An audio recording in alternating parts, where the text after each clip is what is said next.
the newly installed Republican U.S. president, eager to sweep aside the work of his Democratic Party predecessor, scuttles a hard-won multilateral agreement with an aggressive nuclear weapons wannabe, making the world more unstable and the U.S. a less reliable diplomatic partner for friends and foes alike.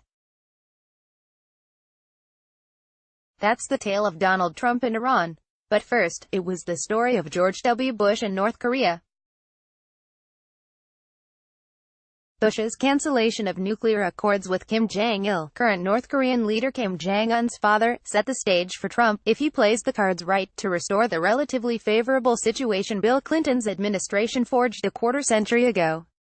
Must-reads from across Asia, directly to your inbox. That's the view of renowned foreign correspondent Barbara Demick, who's reporting from Sarajevo for the Philadelphia Inquirer and from Seoul for the Los Angeles Times, has won awards from the Asia Society, the Overseas Press Club and the American Academy of Diplomacy, as well as a Pulitzer Prize nomination.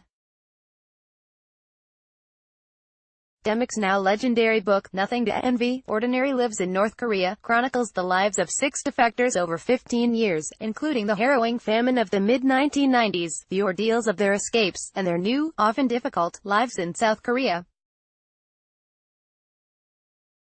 The book grew out of Demick's groundbreaking reporting on Chongqing, a heavily industrialized city of about 625,000 some 800 kilometers from Pyongyang.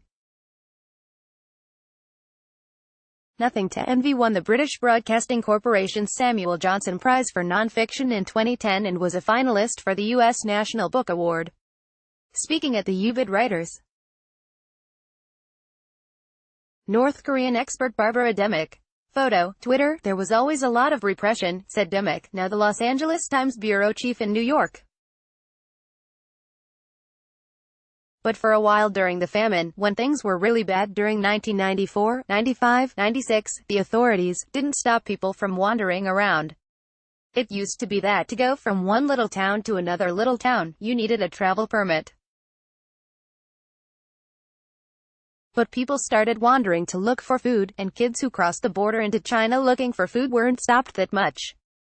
But then when the food situation got a little better, they had unleashed this spirit of self-enterprise, and they had to crack down very harshly. The famine also broke popular faith in the Kim dynasty as government corruption became widespread, though the need to believe in something remained.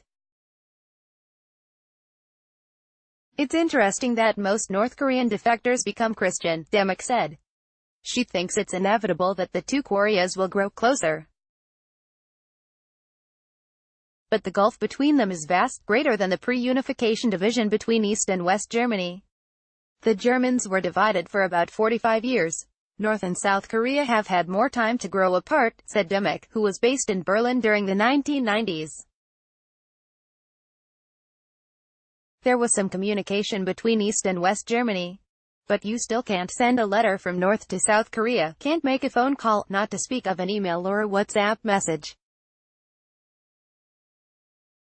The degree of separation is like nothing else in the world, she said. A man cycles over a bridge as chimneys of an old power station belch smoke in the background in Pyongyang, on April 8, 2017. Photo, AFP, Ed Jones. When I've gone to North Korea with South Koreans on tourist trips to Mount Kumgang, a famous destination on the east coast just above the demilitarized zone, older South Koreans would say it looks like South Korea in the 1960s and 70s. North Korea has been stuck in a time warp. Demick suggested a time warp is what the Trump administration seeks in its relations with North Korea. The Singapore summit between Trump and North Korea's Supreme Leader Kim Jong-un last June was a good thing. I don't think it will lead to denuclearization, but it certainly eased tension, she said. But the Clinton administration got it the most right, Demick explained, citing the 1994 agreed framework between the U.S. and North Korea. North Korea agreed to give up its plutonium program in return for energy assistance. An international consortium including the U.S., South Korea and Japan agreed to supply oil and build and construct a light water reactor to help North Korea meet its energy needs. When Bush got in power, he completely axed the deal, Demick said. You can go on and on about who was cheating. The North Koreans were dabbling in a secret, highly enriched uranium program, but the deal didn't actually cover highly enriched uranium. So they were cheating in principle. It was not a perfect deal, but it was much better than anything we've ever had. The Bush administration hated the deal because it was a Clinton deal, and they basically killed it as a knee-jerk reaction. U.S. President Bill Clinton greets North Korean officials at the White House in 2000. Photo, Facebook. Then in the second Bush term, they tried to put together a new deal but they weren't able to. At that point, North Korea had very little plutonium. We were much better off. And not much happened under President Barack Obama. Obama just kind of ignored them. Trump's people say that Trump has gotten closer than anyone else, but it would be good if we could get the Clinton deal back. After 5 years in Seoul and a year as a visiting professor at Princeton, Demick served as Los Angeles Times bureau chief in Beijing. She does not buy the argument that China is a benign force for stability in the East Asia.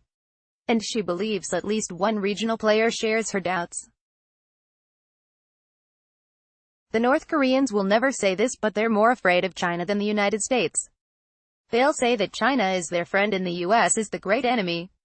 But I think they fear China's undue influence on Korea. Much of the motivation behind the nuclear program is to take control of their own national security. They don't want to be dependent on China the way they were during the Korean War. The North Korean view is also governed by one of the most enduring principles of geopolitics. Demick added, the US is far away. Continue reading.